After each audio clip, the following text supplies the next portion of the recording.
Hello, good evening, welcome to Upfront. With barely 24 hours to one of the most controversial elections in Ghana's history, the referendum for the creation of some 6 new regions, we've summoned the Electoral Commission to respond to the many uncertainties surrounding this election and the work of the Commission itself. Joining me in studio is Deputy EC Chair, a man you've known in other lives in very varied capacities, Dr. Bosman Asare, and also Deputy Director of Electoral Services, Michael Boadu. Gentlemen, you're welcome. Thank you. Thank you. I hope we are doing well. Yeah. By God's grace. Okay, so after this break, we'll converse and continue our conversation.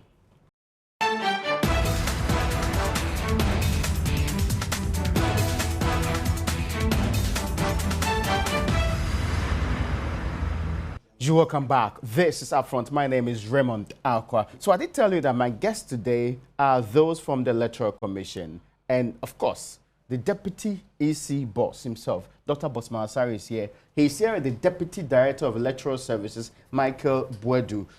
Welcome once again, gentlemen. Thank you. I wanted to start from how far we have come with preparation towards the election tomorrow.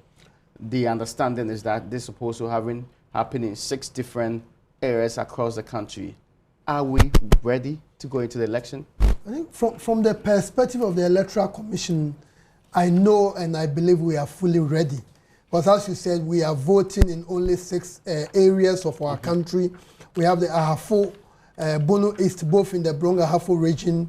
Then we have the Northeast, Savannah in the northern region as we know it. Then we have the Western North in the Western region. Then Oti in the Volta region. So far, from the angle of the Commission, everything that needs to be done has been done. All materials that need to be sent, they've been sent. So we are waiting for the people over there to vote based on the choice they want to make, whether they want to vote to create a new region or not to create. I know once they do it, all of us are going to know.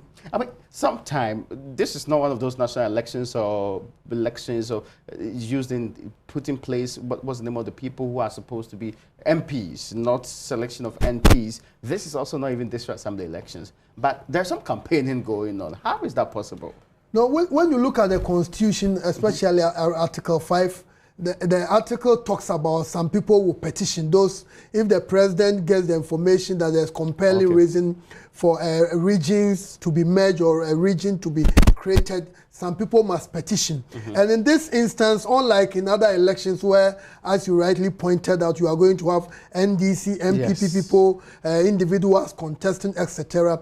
This is not that type of election. So those who petitioned that they wanted a region to be created for them, those people, their onus lies on them to be able to convince their citizens that this is a way to go. And I think we've been hearing some of the chiefs even campaigning. So this is not about politics. And in many areas, I've heard in the OT area, the NDC and the MPP, they are working together in tandem to ensure that the region is created. When you go to Ahafo, Western North, it's like the 2 parties have put their political differences aside. And they now realize that we have petitioned. We are saying that we want a region to be created known as the Western North. So from that particular perspective, let's come together. And I've met several MPs from these areas. Look at the Western North, MPs on both sides of the aisle. You go to Ahafo, you go to Bono East, Northeast, Savannah, etc. All of them are working together because the common objective is that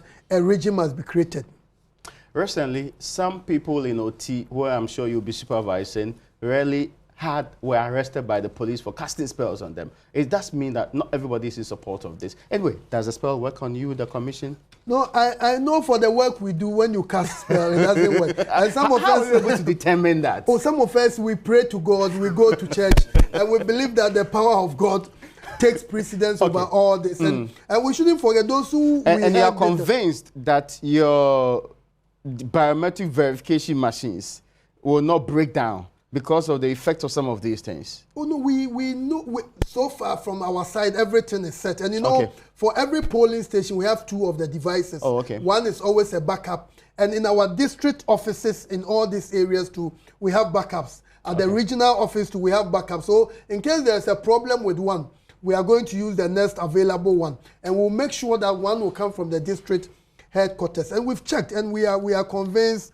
no spell or anything of that nature can affect our Doc, machine. I'll come back to you. But Mr. Bodu, what was the outcome of the limited voter registration? You had huge turnout? Yes, thank you. We did. We recorded about 2,260,724 people. And that's the number we're expecting. That is the total number of registered voters for the areas that we're going to vote. Were these freshly registered voters or they were existing voters? Yeah, this is a combination of the existing and the fresh ones. So people who turned 18 at the time could equally come and register? Yes. Could somebody come from, let's say, Keita to register, even though they don't fall within the areas and the No. It was limited to the carved areas. Okay. Yes. So, those for example, who were involved. if I say that I reside here, I am not an indigene of this place, would I still be allowed to register? Now, the law that qualifies one to register says that you must be a resident of that locality. Okay. You must hail from that place. And that's also, is it one of these or just all of them are required for you to register? One. Just one? Yes. So if you're a resident, but you don't hail from the place, You can vote. Okay, that's interesting. Yes. All right. So now, beyond that, there's been a lot of talk about whether or not people can still challenge the qualification of others to vote on the day of the election. Oh, on the day of election, it's not a straightforward thing. You know, we do the registration. Come up and say that you don't belong to Akpafu, you don't belong to Lolobi. You are not in Central Kofi. We don't know you in Lake Bay. You don't in any way qualify to vote in the OT region. By our laws. So I want to restrict you or prevent you from voting. If we don't want to encourage that, because if you don't take care, there'll be chaos at the polling station on election day. So what the law says is that once your name is in the register, you are duly registered. And this register was exhibited for people to come and reject the names of unqualified people. And you don't do it. And that elapses. And then we say we have finalized the register. It is to say that if your name is in the register, you can vote. Okay, there was an issue, Doc, if you can help me with this, with Tripoli, where some chiefs, I mean, these were people with authority, insisting that they could not be included in the areas that ought to be used for the voting. Has this usually been resolved? So far, that has been resolved, and I know they are part of it. And I think we had one also in the Volta region, and that one has not completely been resolved. But from the perspective of the commission, that's not really, it doesn't fall within our mandate. Our job is to provide a platform. You know, the president set up a commission of inquiry, and that commission determine the boundaries and the areas. So our job as a commission is to create a platform for them to vote. A place like Shrepone, Akwafu, Lolobi, if on the day of the voting the people decide they are not going to be part of the process, we know that, and the Constitution has specified how the region can be created. 50% of the people who are registered in those areas must show up to vote. Out of that 50%, the 80% must vote yes for the regions to be created or for the region to be created. So if some people are expressing some pessimism or their reservations about just have to stay away. Just have to stay away, or they should. I know the options for voting, we have the yes and the no. Yellow is representing the yes, and brown or deep brown is representing the no. So if you are in that area and you are not interested that a region should be created, let's say you are in the Afo, this is democracy. Just go there and vote for no. But if you want the region to be created, and based on the information we get, all of us are Ghanaians, we hear that most people are talking about here. So obviously there should be some who would think that, Western North, the tertiary areas, I think we are comfortable being part of the Western region. Going to Takoradi, Takendi, etc. is normal. So they might want to vote no. So this is democracy. But I also concede that in our part of the world, that democracy is still a work in progress. You are going to have some people who may not understand basic things. Let's allow them on the day of the voting. They can choose no or they can choose yes. Now, it's interesting how this election is going to go. And for you in charge of the commission today, for this new AC team, this will be your first referendum. Indeed, I doubt if you've had any referendum under the new constitution for a very long time. So, yes, we've not had any. I think we had one which led to our 99 democracy. Very good. Yeah. But since we went into proper fourth Republican engagement, we've not had a referendum. Not had a referendum. It must be novel for you. No, it is. But you know, for the work we do every day, working in elections, I used to be teaching at the university, which I still do once in a while. When you talk about elections, you can't run away from referendum. And what we normally say about referendum is that, you know, democracy, we have what is called direct democracy and indirect democracy. Referendum is one of those direct democracy principles. Once the people vote, then the decision has been taken. And the key thing about referendum is that there are some issues that are so important. And people think that we shouldn't allow lawmakers or our elected representatives to decide. We, the people, must be part of the process. And know when democracy started, people were taking those decisions. So referendum is one of the key things. So individuals, now if you are a Ghanaian living in the enclaves of Oti, Ahafo, Western North, Northeast, Savannah, you have a unique and an excellent opportunity which has been denied, or many Ghanaians don't have that, to vote and determine whether a region should be created called Oti region, a region should be created called Ahafo, Bono East, Western North, Northeast, and Savannah. And I think it doesn't come. And as you rightly pointed out, we started this in 93. The Constitution came into effect in 1993. That's almost 20-something years now. We've never had that. So I think it's very unique, and all Ghanaians must be seen to be supporting. And from even a different dimension, we are talking about decentralization, getting governance close to the doorsteps of the people. So if people can now have a regional hospital which is very close to them, people can go on pension and within 2 hours they are within their regional capital. I think it bodes well for all of us as Ghanaians. So I think this is something which must be supported and encouraged. Now it's interesting that development there, but there's some conversation too about cost. How much is it costing us to put up this election? I remember last year, you know, when the EC did the budget, there was a figure. I've forgotten the figure, but it was very, very high. But since we took over, there were certain things in this particular election which we reviewed. Some of the activities we reviewed. So as far as I'm concerned, I know the cost will be way, way, way lower than what was projected or what was approved for the commission. And these are things we are putting together. So I know by the end of the year or latest by January, we should have this figure coming out. But I understand you say that you have reduced what was projected from last year for this exercise. I want to be clear in my mind. Exactly what elements of the cost have been taken off? You know, as part of our budget, we're supposed to do registration at almost all polling stations. So normally we use the electoral areas. But in this particular referendum, we did the online registration. So most of the people came to our district offices to do the registration. The limited voter registration. Limited voter registration. They came to our offices. So but because was it not a disincentive for somebody who lives very far, doesn't have the resources to travel that far? It wasn't a disincentive. Well, we had a situation whereby some civil society groups and even political parties, once people had, you know, we shouldn't forget the thing about the referendum. Unlike our main elections where the MPP will say, vote for me, I'll do A, B, C, and D. The NDC will say, vote for me, I'll do A, B, C, and D.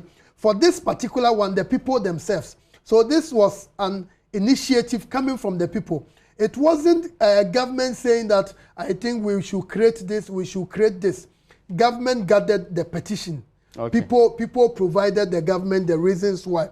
So the chiefs and the people in these areas, and it will shock you that ordinary individuals are putting their money during campaigning just to ensure that the regions are created. So we noticed that although it was done at the district level, many people came in their numbers. And normally when you are going to undertake such an exercise, what you do is that you make some projections about the numbers. You think they have 10, 18, and I think we got it almost right. So what we have, and apart from that, even some of our media advertising and others, we had a new approach to doing it. So you realize that, and the cost will come out. And we, as those working in the Electoral Commission, are excited that we'll be able to get the job done. Although in the money... But at least you should be able to tell us the projected figure. No, in terms, that's why I'm not the finance director. We have a finance department. Although I work directly with them, I need to make sure that the figure I put out there is very concrete and is supported by hard facts. But as I said, $1 billion? Oh no, Is it's not going to get that. No, it's going to be. I'm not even sure if it will get to 50% of what. No, we've had some 1 billion. Yes, you had 1 billion. No, it's not going to even get to 50% of that. It's not even 500 million. That's why I can't put out a figure now. But what I know is that it's far, far, far lower than what was projected. Okay. Well, I wanted to be clear in my mind on this one because some are saying that, creation of regions is good, but at what cost will be to the state? Because that is where their problem is. A state that's not suffering with resources and how to raise revenue may not be prioritizing the creation of regions. That is where, when the figure is pretty much clear to many people, then they can deduce whether this is the cost of the democratic exercise we seek to pursue in this particular case. No, as I said, once with the figure, we know it clearly. Because the exercise is still ongoing. We should be able to make projections. I'll consult the finance director and the finance department. I get your point. But in terms of the cost and the exercise, it is not for the job I do. I don't want to be commenting on. In Ghana we take things from a political dimension, but as a social you have thought that before, so you understand the political one thing I understand about democracy is that if democracy can be practiced very well, you end up enjoying a lot of benefits. And we talk about decentralization as a key component of democracy. The idea that government must be closer to the people so that individuals can be part of decision making. We've been hearing the government even talking about a referendum next year so that individuals will elect their district chief executives. Yeah. These are things that are very, very good. In all societies that are doing that, you realize that government is very close to the people. How many times haven't we heard that somebody will go on pension? In the past, they will be driving all the way from Bolgatanga to Accra, from Tamale to Accra, and we've been hearing a lot of accidents. Let's look at some of these. Is that not a failure of the district assembly system?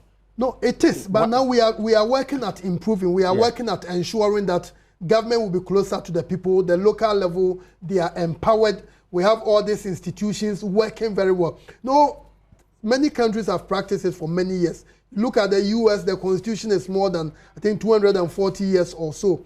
You look at Britain, the parliament has been there for more than 400 years. You look at Ghana, the parliament has been there, I think 25 years. Yes. Now, so it's going to take some time. But we shouldn't forget that 1993, we can't compare 1993, the nature of democracy in Ghana in 1993 to now. We are getting better. The media, look at the plurality. When I was a student at Legon, I remember those days we had GTV, TV3 came on the scene, Joy FM, some few, but look at now the numbers we have. Now, I don't know if somebody can tell me exactly the number of TV stations we have in the rate, because it seems like almost every day there's a new TV rate. So now you can see that freedoms have been expanded.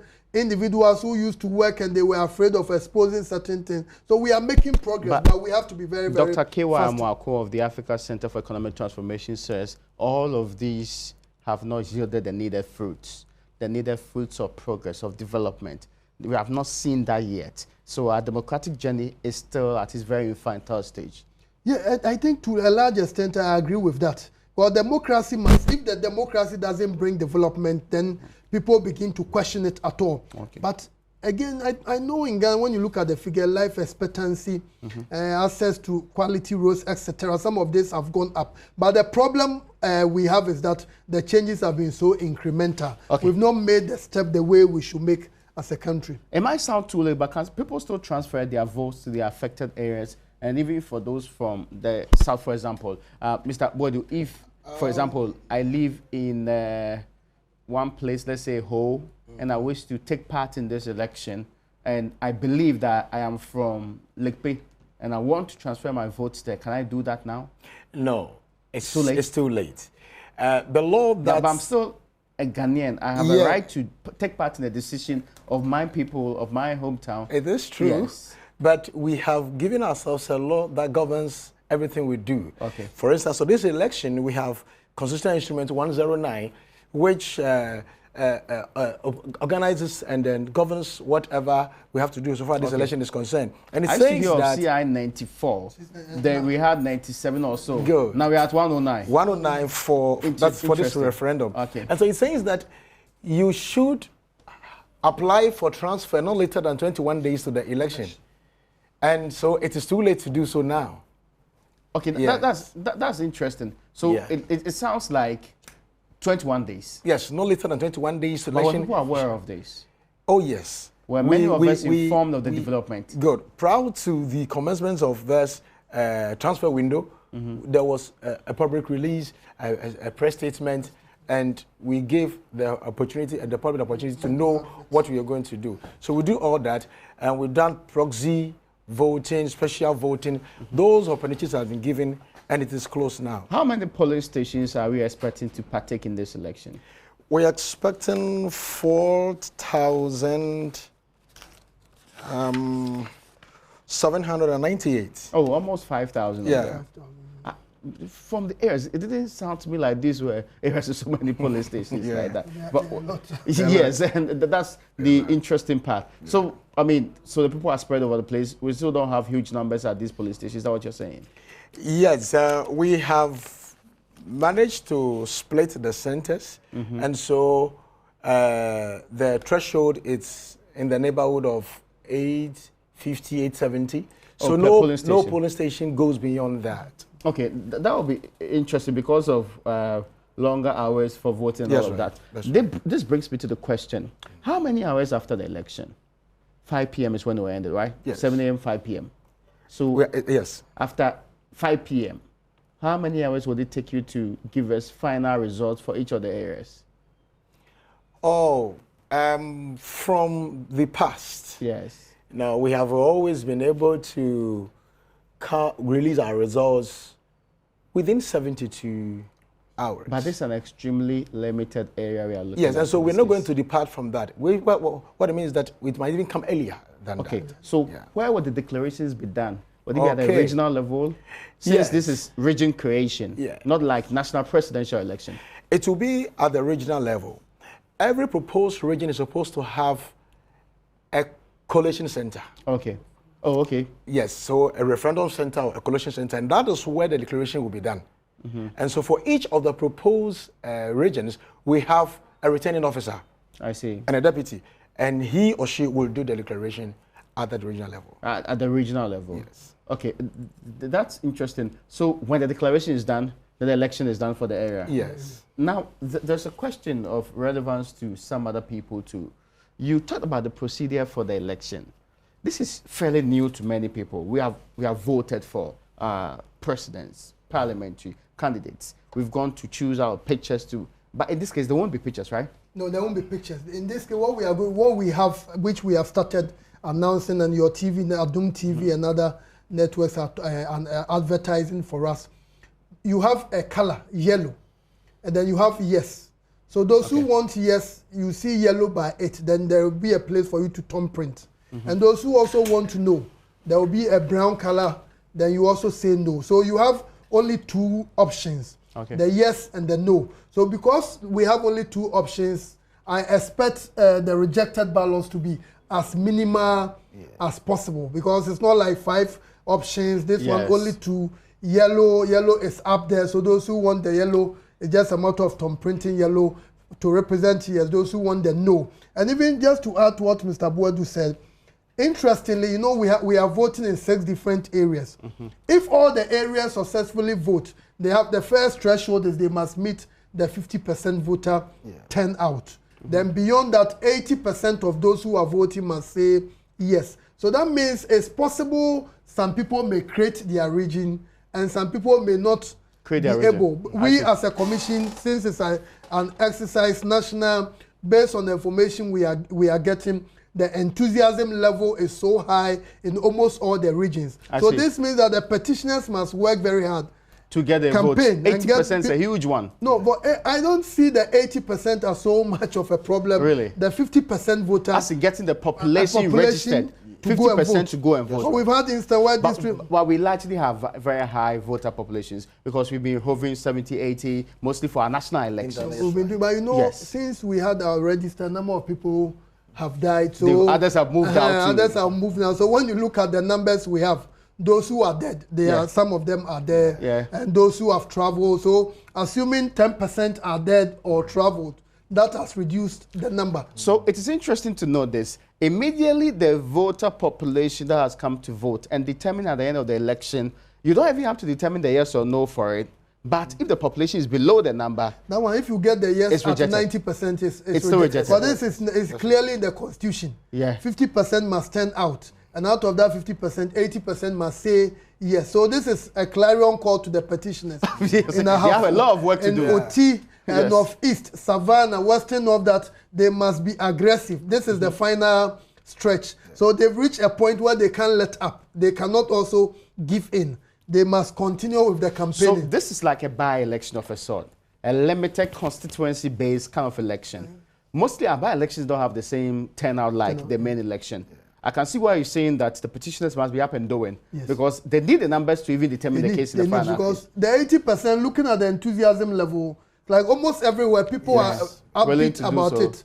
But how do you, and we've had elections where voter turnout has been less than 50%, especially at district level elections. So how do you whip up enthusiasm? Especially when the people know that they are not electing anybody. So if the NDC, the MPP, they are involved, they have a way of doing it. But this one, I do expect the excitement to be high as well, because, if I were living in the Ahafu area, Bono East, Northeast, the Mamprusi area, Savannah, the Gonja area, and I'm going to get a chance that one of my areas, one of the towns, there is going to be a regional capital, which will automatically lead to the creation of the setting up of a regional hospital, regional police headquarters, a regional fire service, a lot of employment opportunities.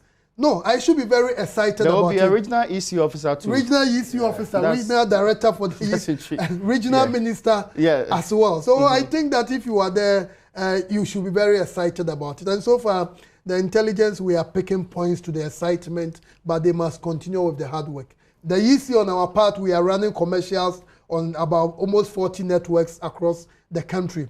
Nationally, and all these referendum areas, the radios are talking about it. The TV stations in Accra, Adom TV, TV3, all of them are talking about it. So we expect the people to go out there and vote. Is the mode of challenging election results for our national elections any different for these referendum? I think I'll defer to Mr. Boyd on this. Yes.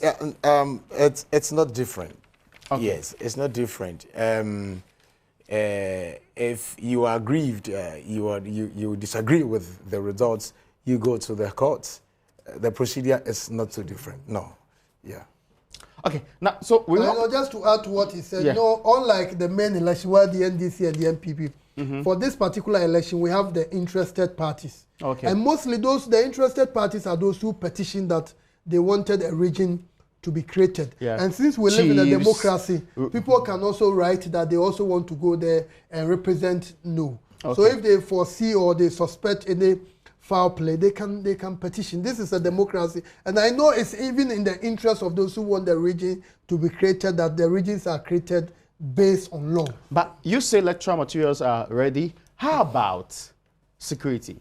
No, in terms of, no security, the EC security is not our main job. Of course, but we link up, we work with the police administration, what other have they security. Said is the status of same? We've identified, as a commission, we've identified some places we consider them to be flashpoints. And even during the registration, you heard about Akwafu, Lolobi, you also heard about the Triponi and other. And these are things we can't just sit down, although security is not our main fund. So we've alerted the security agencies. And don't forget that in almost all districts of our country, we have BNI officers who are working there. We work in tandem with them. We team up, and some of them give intelligence reports to the security agencies in Accra. So as far as security is concerned, I know as a commission, it's not something we are so much worried about. We know the security agencies are up and ready, and we are also, what we have to do as a commission, we are on track. Yeah, we put the brakes on this conversation, especially to do with the referendum, and talk generally about the EC.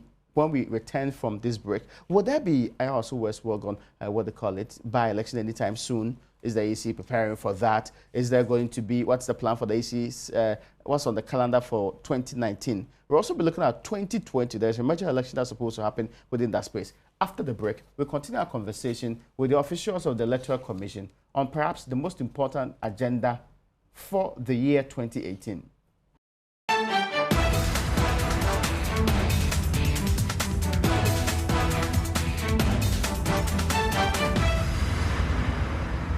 Welcome back. This is Upfront. My name is Raymond Akwa. We'll be having a conversation on the referendum for the creation of the 6 new regions. My guests, as you've heard them, Deputy EC Boss, Dr. Bosman Asari, and Deputy Director of Electoral Services at the Commission 2, Michael Boadu. And they've been helping us understand exactly what's going to happen. Now, before the break, I told you I was going to wrap up with this and move on to the other important issues that we ought to deal with. There's a question that's very important. The suggestion is that the AC has deliberately made the yes a bright color and the no a dark color to discourage people from choosing no. People who feel very strongly about the creation of these regions and do not want to create it at all. I know people are entitled to make opinions about some of these things, and from where we sit, this is an exercise you want to make sure. But was it deliberate? No, it wasn't deliberate, and I don't even think one color is brighter than the other. Oh, really? Some people may have a preference. We know dark colors. We know bright colors. So the deep brown is a dark color. Clearly, to many people, this is a clear-cut sign. I thought for men, that's one of our favorite colors. So men chose the colors for it. Okay, I think that we need more women in the electoral services. And interesting. But when you look at the 2 colors, you know, the yellow is synonymous with our country. Okay. And you know, you want to make sure you choose colors people can easily identify with. When you mention, they can easily identify with. So as we have the yellow being the yes, we also needed a color people can easily identify with. Although mentioning the colors in our local languages has been one of the very terrible. I know all the adverts we've done in the local languages, in Ewe, in Dagbani, in Hausa, in Nzima, all of them in Chi. None of them mention the yellow colors. I think it's only the Chi they mention Akukos out there. But they still mention. How do you say brown? Brown in the local language, I don't think we have brown. Maybe we need people like Openia Jekumpa to help us in this regard. Interesting. Now, I want us to move beyond the elections of the referendum, because the AC is going to be a very busy institution next year, 2019. I know that you have the NDC elections to do. There obviously has to be a by-election in Ayahuasca West Wuogon constituency, and your preparations towards the main election too. If government is graceful and they bring upon the district assembly elections referendum, you have to do it within the same year. Then main election have to be prepared for. Are you preparing already for these things? I know. Next year is going to be a very, very busy year. We start in January. We are going to have the NDC election. You mentioned it. We're also going to have a by-election, which will likely be in January. But the EC is still looking at the date. You know, there's a constitutional requirement which says that once the position becomes vacant, 60 days. And you are notified. Yeah. Have you been notified? Yeah. So far, the EC has been notified by Parliament. So we have a referendum coming up on 27th December. So everything, everything we are doing is towards that. But in the midst of that, we are also looking at, even today, a lot of discussions have gone on. So very soon we'll come up with a date for the by-election, Ayahuasca West Wuogon. And beyond that, all this taking place in January, we know September, October, thereabout, we're also looking at the district level election. And the government through the Ministry of Local Government has also floated the idea of another referendum, which will lead to the election of the MMDC.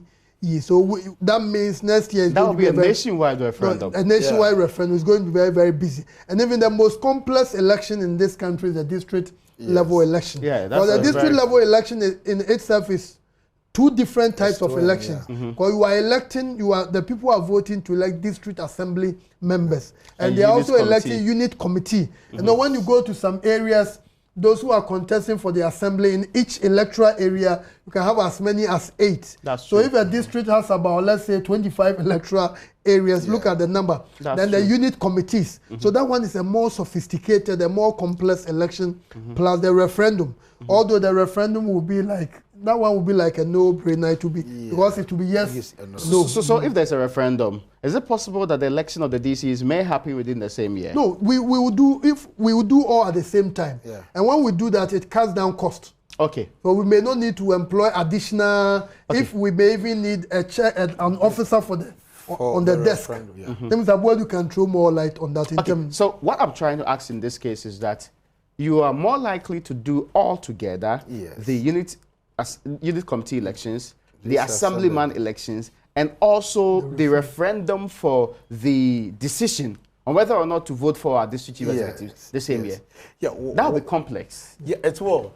In terms of the polling station arrangements, we're going to have 3 ballot issuers.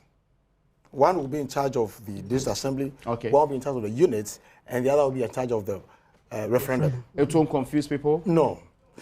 You are given a ballot at a go, at a time. So you have to go and vote before you come and take the other one. You don't take the 2 at the same time? No, so it will not confuse you.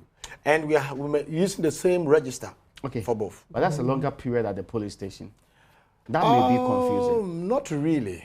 Not really. More so when our polling stations have been trimmed down in terms of numbers. The highest being over 1,000? No. There's no single police station no. over 1,000? No. 850. That's right. And those are isolated mostly. They are not a chunk of them are even less than 800. That's right. Some are 400, 500. 400. So we will not have and once a polling station exceeds the 850, automatically we have to split. Okay. So you have A and B. Yeah. So some areas, that's why some area 400, 450. Good.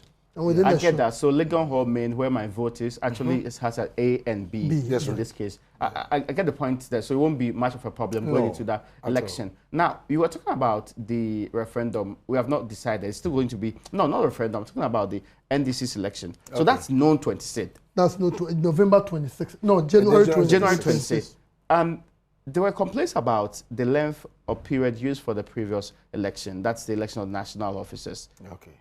Is the EC doing anything about the main flag bearer elections? I see the period that the people took in voting. Yeah. Of course, I was here. My colleagues were down there. We virtually spent 3 days covering that election. And that's the concern many are having about that election. I think unlike that one where all of them converge at that place, I think the flag bearer one is more of it's original, like every constituency. Yes. So it's not going to be as cumbersome as this one. Yeah. But even this one, as a commission, we've learned a lot of lessons. Okay. We know in future we are not going to allow.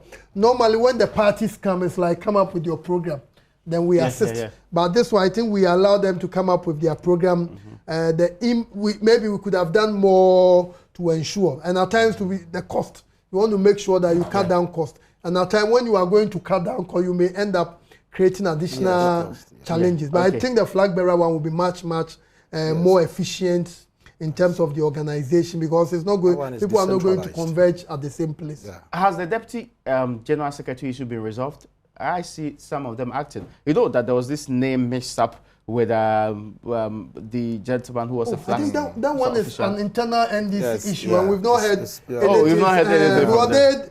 They printed the ballot papers. So, Executive Justice Yeboah replaced Kwaju Edoasari. I remember I was there. Yes. But I know as internally, maybe they would do the discussion. Could you have won if your name was the one which was there? There's no way of determining that. That man was not on the ballot. But I think when we go into election, we have some polling, internal polling. I see. No, but I don't know if the NDC, the results, were you surprised about the outcome? Was there somebody you didn't expect will win and the person won? Normally, internally, the parties, they do they understand that. They understand agreement. So before we go, we know this election, even in our presidential parliamentary election, I know more than 50% of our parliamentary seats, researchers and polling officials can tell you for these seats, Ayawaso, this and that. It looks like the political science department, which you previously headed, accurately predicted the 2016 elections. Yeah, I think we came very, very close. That's interesting. But there are some questions that are also relevant in this particular case. I mean, budget for the referendum. Is the EC having all the money required? For next year. Yes, and I'm talking about this year's referendum. For this year's, every money we need is available. Yeah. Yes, but you are putting your budget for next year, right? For next year to the referendum, I think recently it came in. It was even a public knowledge. They gave us even 700 million Ghana cedis for next year for all our. I think we went in with, we said we wanted a little over, I think 1 billion or so. Okay. But they did the analysis and they've approved about 700 million. For the Electoral Commission. The Parliament has even agreed that in case the money is not enough, looking at the nature of the activities, we have to do. Because next year we will start a limited voter. No, it's going to be an standard, not so much nationwide voter registration. Ahead of the main election. We were supposed to do some registration this year. True. But we met the political parties and all of us agreed that since we will do it next year, There was no need to do it in terms of resources. So next year we are going to have a nationwide registration exercise, and after that, which will be made, can be about as long as 3 weeks. After that, we are also going to exhibit the register to ensure that those who are dead, they are removed from the register. Can I imagine your calendar for 2019 is a lot of issues. A lot of work. Yes, and of course, you say the money will be made available because the government has approved the money. Yes, but you know, approval, it's not the same as allocation and release of the money. No, I think we've not had problems with releases. This year, for example, we've not had. And next year, no, the thing about the job of the Electoral Commission, just like when some people don't understand issues, they can go to court. The EC, although it's an independent institution, we work with the government. In terms of government knows that this is the program, and government understands all of us are pursuing a common agenda. We work with political parties. So once we need money, irrespective of the party in government, they know they must give to us. And next year, they know we are going to do A, B, C, and D. And they've done the analysis, and we went in that we said we wanted about a little over 1 billion for looking at the referendum, district level elections, but they looked at it, and based on our previous record performance, they said, no, we think 700. But yesterday, we were even in Parliament, and Parliament, the majority leader made it very clear that the EC, looking at the things we have to do, it may be possible the EC will require additional funding, which the government is ready to do. So as far as money is concerned, I don't think that is so much of a problem. The only problem is that maybe you may need, like the NDC national elections, the EC is a statutory election, the EC is supposed to be fully, but in terms of money, at times, the same government will not approve of the monies for that. No, let's be very frank. This is a country facing several challenges. So the government may not be willing to fund the NDC's internal election. It's not for NDC alone. So the same government may not be willing to fund MPP, because MPP did. But those are the people that elect the people that eventually get to lead the states. They are intertwined. So I think the government at times concedes that. The thing about the law is that the law, I think the Bible says it very clear. Man was not made for the law. The law was rather made. So at times, those who have made the law, then we look at it and we realize that no, although this is what the law says, if we do it this way, these are the consequences. So at times we look at, that's why they talk about the spirit of the law and the letter. And when the judges are interpreting, some of them look at the text, and some of them look at those who put the law together. What did they have in mind? Maybe they had in mind that we will have money, but now we don't have the money. So if we're a government, do you support the election of an internal party election or a referendum? Do you help them elect the right person? No, as for that one, we don't do it. Now, I'm talking about whether you're in government, you have to elect the right person, or you withdraw support for those institutions. Now, there's also a conversation that is very important.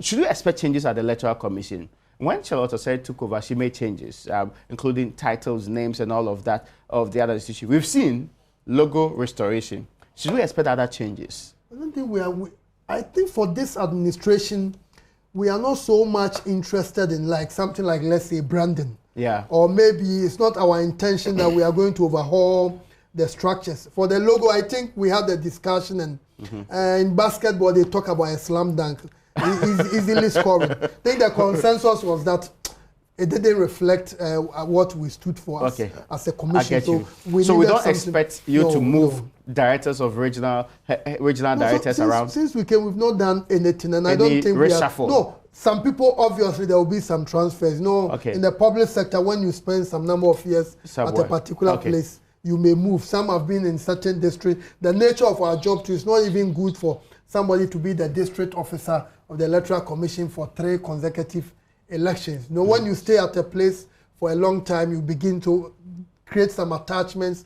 So these are administrative things that we would do. happen. And it's not like somebody is going to be punished.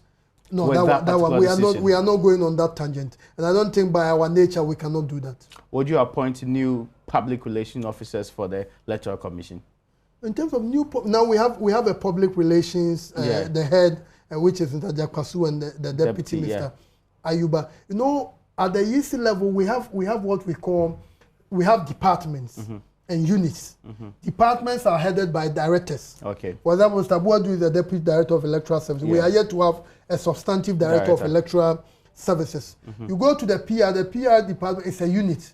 So if you are a unit, you don't have a director. So if the commission takes a decision that they want to have a director to be in charge, and then that one is at the, at the government public service. Yes. Director is a top level person who must have many people reporting to people reporting. So, and we've not taken that decision yet. Okay, now that's interesting to know. Let's talk about the operating laws under which you operate as Electoral Commission.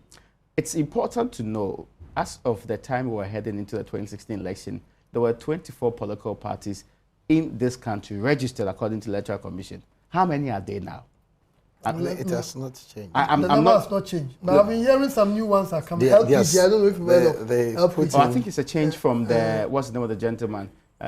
Yes. The Liberal Party Ghana. Yeah. But the name sounds... LPG. It moved from IPP to LPG. Okay. It was previously IPP and LPG. The last time we had the IPAC, many political parties came on. They turned up. They came. Were they more than the 24? No, not more than the 24, but maybe almost like 2021. But the EC, we are supposed to inspect their offices. That's and these are some of the things we will be doing. So if we are not in good standing... When will we expect you to do that? No. They are supposed to have regional office. They are supposed to have even 2/3 in the districts in this case. When are you going to push? We've taken a decision that in 2019 we'll be doing that. We have to check all their offices to make sure that indeed they are complying with the laws of our country.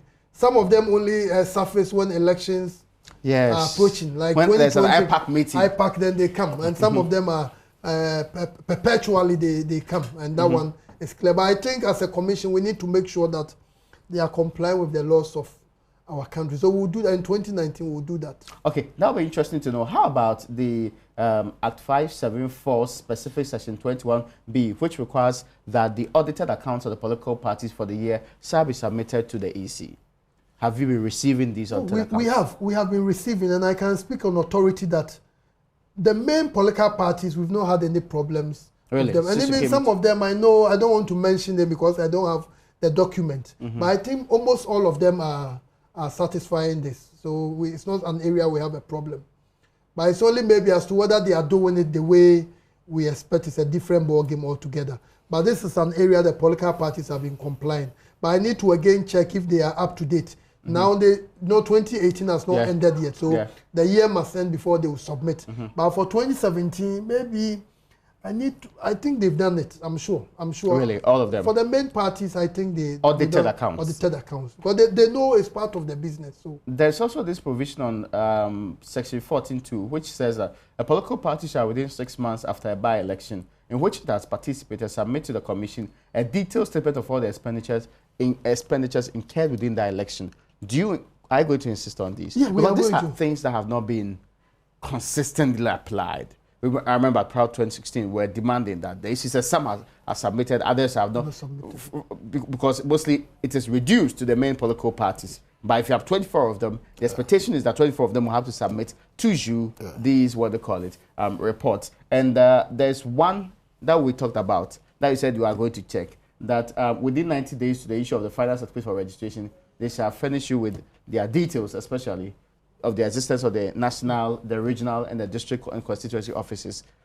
When can we come back to you for some information on whether or not this has been applied? I need to check the minutes, but I know we've taken a decision. We were even planning to do it this year. When we came, all of a sudden, a lot of work, and you're looking at what we have next year. By something we are going to do, because we have to. It's part of our mandate, and if we don't do it, some people can take us to court.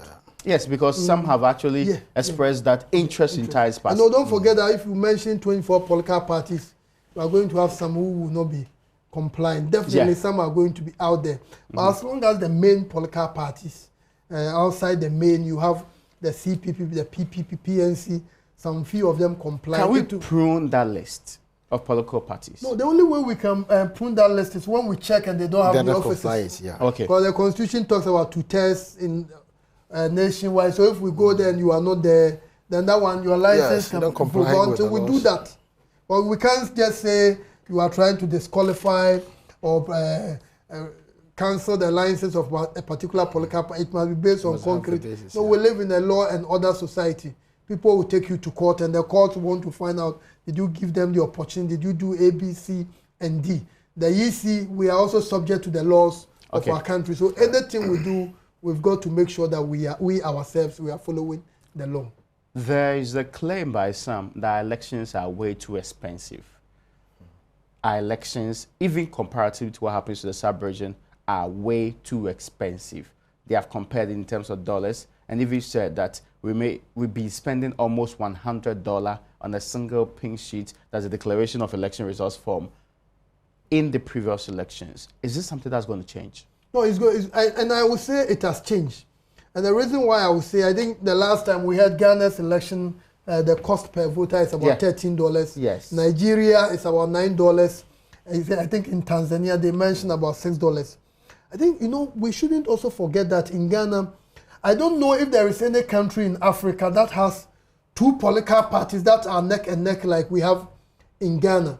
I mean, when you go to Britain, the Labour and the Conservatives, all of them are very strong, but I don't think they are neck and neck as we have. They don't get that close. In Ghana, the two parties, so because the two parties are there, and no mischief in our political system is is both intensive and extensive. So all this compel the commission to put additional structures in place to ensure that nobody can cheat the system. So when you want to introduce additional measures, you end up spending more money. And some of the things we do when foreign observers come, they even say, hey, this thing you are doing, this, somebody, I even the verification system. I even told someone that if we are doing verification, we don't need any ink. Because the system will verify you.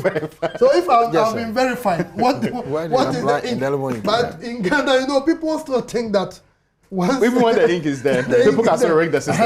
So, and we've had evidence. So we try to introduce additional measures. But one thing I can assure you is that from this referendum, the cost of Ghana's elections will definitely come down. I'm wrapping up at this point because I have very limited time left. Now, prior to 2012, and immediately after 2012, and for some time, even post that, if you check the CDD's Afrobarometer, the Electoral Commission's credibility has been waning for some time. And that's without doubt. For a very long time, it was dipping, it goes up sometimes, and also dip along the line.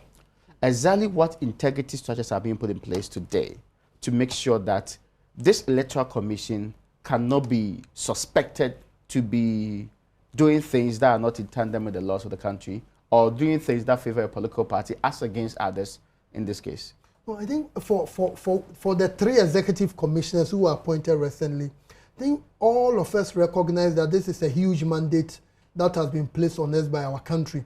And we also recognize that by our own effort, we wouldn't have gotten there.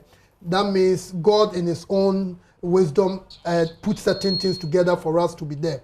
So we think that although we were appointed by a president, a party in power that did the appointment, we are not people who have been identified with any particular political party, not registered member of any political party. So we see it as a national responsibility. But your mode of entry, controversial mode of entry, has been raised by some people as a very interesting issue that may come up sometime. No, I know in this country, I know Mr. Akwa, for example, recently I was checking your status and I saw the picture of a certain former president. Somebody might conclude that. Oh, which was the former president? That was former president Kufuor's 80th birthday. I thought we can all celebrate them. But in Ghana, people don't understand it. And he said, so people will look at that and they'll conclude that all this. So people don't understand it that way. But I think some of us must live above reproach. I get you. Our works must be able to speak for us. Yeah. No, I used to work at the university, and some of us, of course.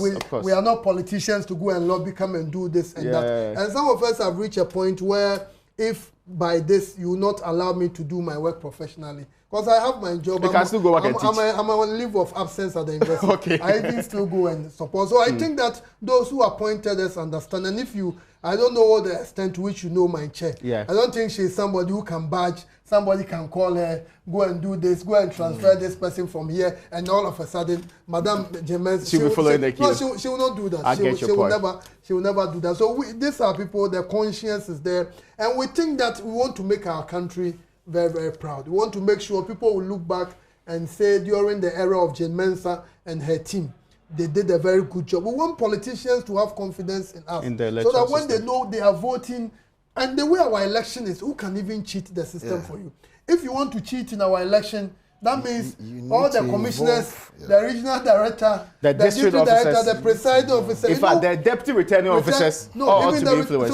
And the way it is, and the verification and others, it cannot. Well, thank you so much, Doc. Dr. Bosman Asare is Deputy EC Chair and also Deputy Director of Electoral Services. Mr. Michael Boyd, you're welcome. And thank you so much for joining us on today's edition of Upfront. Well, folks, that's where we tie the nice ribbons on today's edition. Hope you enjoyed it.